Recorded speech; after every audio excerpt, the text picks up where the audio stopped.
People in a Bentonville neighborhood are voicing concerns over flooding. This video shows 5th Street in Bentonville after heavy rain this week. They say scenes like this have been common for several years, with the street filling quickly when it rains. One family has built concrete barriers around the house, trying to slow the flooding. It's not only today it's rained. Now you're worried. You're at work, you're worried, telling your wife that, hey, watch out, the water gonna get inside. So nobody wants that kind of life. And then we are living and paying taxes. We reached out to the city of Bentonville today to ask about plans to address this problem. As we were heading into the holiday weekend, no one was available. We'll stay, of course, on top of this story and bring the latest when we get new updates. Fort Smith police are sending out a warning tonight about a fake AI-generated video of Officer Kyle Newman circulating on social media.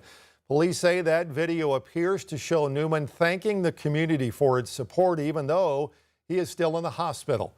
5 News reporter Taylor Howard in the studio with us now on why police say this video is causing some big-time concern. Taylor? Yeah, Darren, of course, we're not going to show the video tonight because of how realistic it may appear to some viewers. Fort Smith police say someone used artificial intelligence to create a fake video of Officer Kyle Newman, who remains in critical but stable condition after being shot in the neck last Sunday. Immediate anger, outrage. Police say a Facebook page called Daily Stories posted what appeared to be a video of Newman speaking directly to the camera. In the video, a digitally created version of the officer thanks the public for their prayers and support and claims he's back with the people he loves. Police say none of it is real.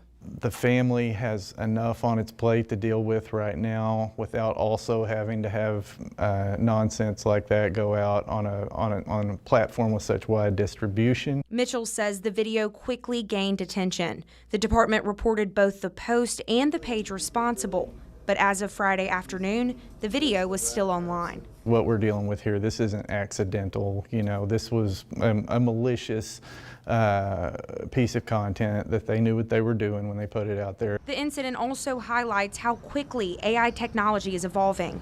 Arkansas passed a law this year targeting certain malicious deepfakes involving sexually explicit content.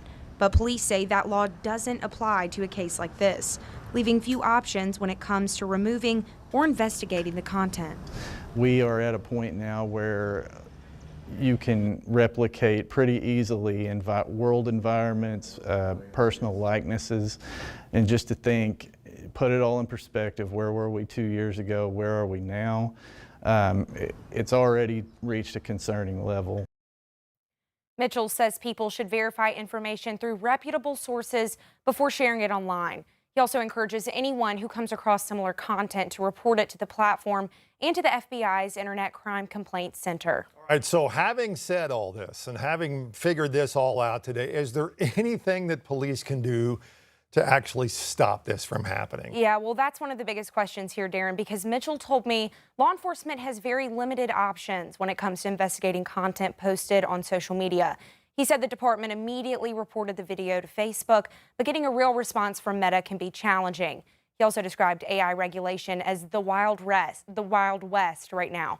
So Mitchell says people should look for a reputable source before sharing anything online. Okay. All right. Taylor, thanks for that report tonight. Continuing our coverage tonight surrounding the Swarm Arrow drone facility in Fayetteville. City council members are now saying they are getting threats after their decision this week to move forward with that California-based defense company running a drone facility in Fayetteville.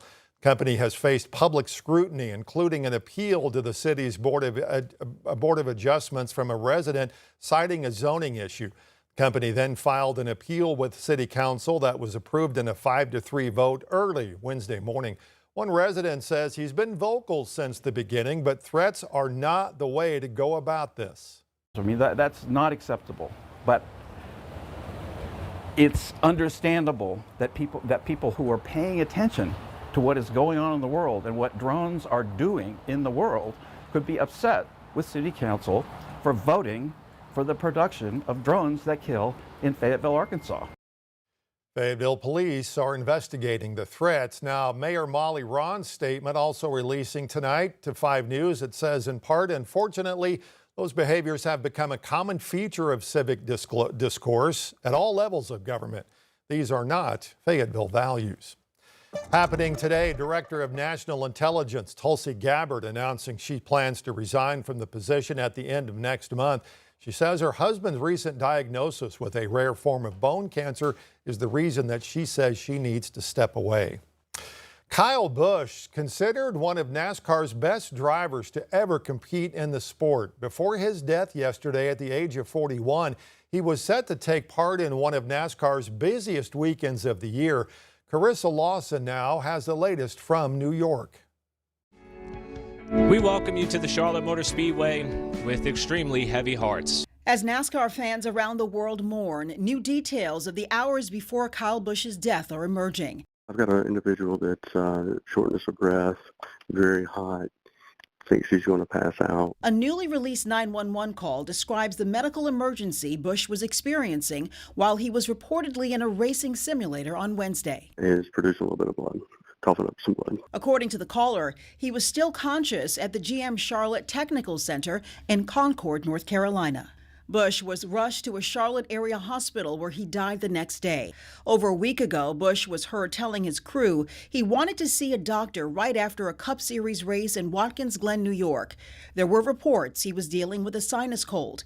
A week after that incident, Busch said he still wasn't feeling 100%. You can kind of still hear it. I'm still not great. Fans came to pay tribute at the Richard Childress Racing Museum in Welcome, North Carolina. I'd say his legacy is one of the greatest racers in NASCAR history, a great personality on and off the track. To me, Kyle Busch just defines what it means to be a racer in NASCAR. Everything about it, the fire, the greatness, the heart. Busch won more races across the Sports 3 National Series than any other driver in history, with 234, including a victory this past Sunday. Carissa Lawson, CBS News. An Oklahoma high school principal who stopped the school shooter was recognized this week by the governor and the State Board of Education. Governor Kevin Stitt presented Principal Kirk Moore with the Heroic Oklahoman Award. This is surveillance video of the incident. You can see Moore tackling a man who walked into the front lobby of the school pointing a gun. During this week's award ceremony, Moore spoke about what was going through his mind when he jumped into action. I can't explain why I did what I did. It's such a surreal moment. Again, when you're in education, you're not there to make money. You're there for kids, and you'll do anything for your kids. The suspect in this case is a former student at the school. Police say Moore was shot one time in the leg during the encounter, but missed the bone. Says he has made a full recovery now, and it didn't cause any long-term issues with his leg.